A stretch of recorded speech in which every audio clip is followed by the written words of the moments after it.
Hello दोस्तों, आज हम पढ़ेंगे B.Ed सेकेंड ईयर का प्रश्न नंबर 1 लिंग समाज एवं समुदाय में। प्रश्न नंबर 1 है, भारत में लिंग विभेदीकरण के 2 कारणों पर परामर्श विमर्श कीजिए, अथवा जेंडर विभेदीकरण किस प्रकार बालिकाओं की शिक्षा को प्रभावित करता है। केवल 2 उदाहरण से समझाइए। उत्तर में देखते हैं, भारत में लिंग विभेदीकरण के कारण। भारतीय समाज में लिंग असमानता का मूल कारण इसकी पितृसत्तात्मक व्यवस्था में निहित है। प्रसिद्ध समाजशास्त्री सिल्विया बावले के अनुसार पितृसत्तात्मकता सामाजिक संरचना की ऐसी प्रक्रिया और व्यवस्था है जिसमें आदमी औरत पर अपना प्रभुत्व जमाता है, उसका दमन करता और उसका शोषण करता है। महिलाओं का शोषण भारतीय समाज की सदियों पुरानी सांस्कृतिक घटना है। पितृसत्तात्मक व्यवस्था ने अपनी वैधता और स्वीकृति हमारे धार्मिक विश्वासों, चाहे वो हिंदू, मुस्लिम या किसी अन्य धर्म से ही क्यों न हो, से प्राप्त की है।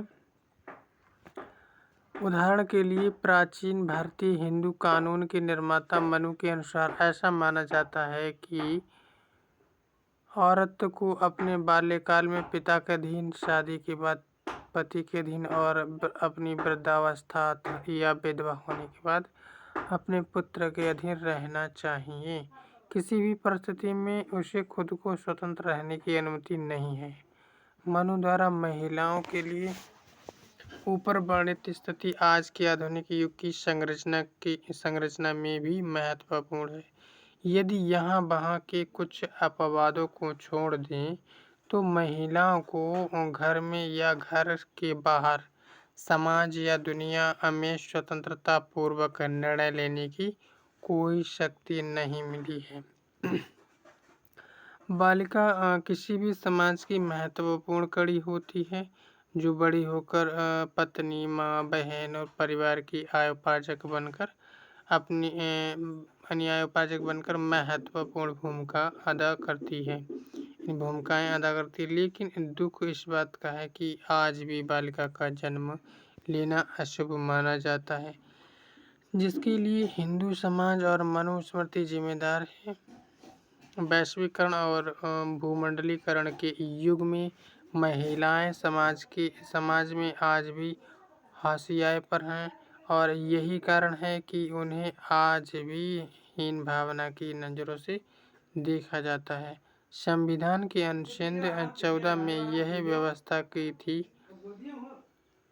कि 6 से 14 वर्ष तक के सभी बालक बालिकाओं को बिना किसी भेदभाव के अनिवार्य या निःशुल्क शिक्षा दी जाएगी। लेकिन 74 वर्ष के पश्चात भी हम अपना निर्धारित लक्ष्य प्राप्त नहीं कर पाए।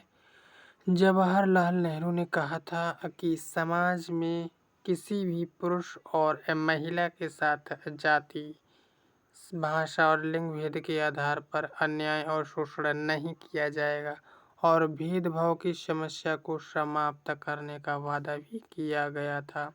लेकिन इस हिंदू समाज में महिलाओं की स्थिति अत्यंत दयनीय और दुखदायी बनी हुई है। यह अतिशयोक्ति नहीं होगी कि हिंदू समाज की मानसिकता में परिवर्तन अवश्य हुआ है, लेकिन यह कहना सत्य प्रतीत होता है कि एक बालिका को शिक्षित करने से पूरे परिवार को शिक्षित किया जा सकता है। महिलाओं के पिछड़ेपन का कारण शिक्षा का अभाव। देश के विकास और जन कल्याण के कार्यों में महिलाओं का प्रतिनिधित्व अनिवार्य है। पहला पॉइंट है, शिक्षा मनुष्य का वह है जिसे ग्रहण करने से भविष्य गुणवान व संस्कारी बन जाता है। शिक्षा के द्वारा ही मनुष्य विनम्रता, उदारता और सहनशीलता जैसे महान गुणों को सीखता है। शिक्षा ही मनुष्य को कर्मठ, महत्वाकांक्षी और परिश्रमी बनाती है। अतः शिक्षा व्यक्ति के व्यक्तित्व का मूल आधार है। इसके द्वारा न केवल मानसिक विकास होता है, बल्कि उसकी सामाजिक, आर्थिक एवं मनोवैज्ञानिक स्थिति में भी अंतर स्पष्ट होता है। इसीलिए आवश्यक है लड़के व लड़कियों की शिक्षा को तुलनात्मक रप से बराबर का मापदंड प्रदान किया जाए। प्रत्येक बालिका अथवा महिला के लिए शिक्षा वह खूबसूरत खिड़की है जो विराट और खूबसूरत दुनिया में खोलती है। दूसरा है, प्रतिवर्ष महिला दिवस मनाने का यही अर्थ होता है कि उसकी सामाजिक व शैक्षिक स्थिति में अपेक्षित सुधार शेष है। तीसरा है इसमें बालिका एवं शिक्षा का संबंध।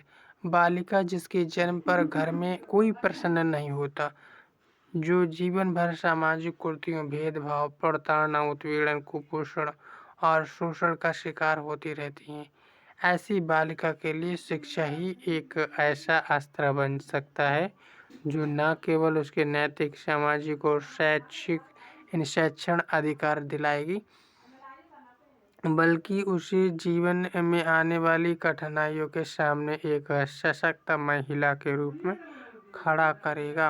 अतः बालिका के साथ शिक्षा के संबंध को नकारा नहीं जा सकता। चौथा है, बालिका के लिए शिक्षा आवश्यक है। स्त्रियों का परिवार, समाज व राष्ट्र निर्माण में महत्वपूर्ण योगदान है। बालिकाओं पर भी किसी भी देश का भविष्य निर्भर करता है, क्योंकि बालिकाएं आगे चलकर माँ बनती हैं और माँ किसी भी परिवार की केंद्रीय इकाई होती है। यदि माँ को शिक्षा प्राप्त नहीं है और वह बचपन से ही कुपोषण व अज्ञानता की शिकार है, तो वह एक स्वस्थ, शिक्षित परिवार व उन्नत समाज को जन्म देने में विफल रहेगी। अतः बालिका के लिए शिक्षा नितांत आवश्यक है।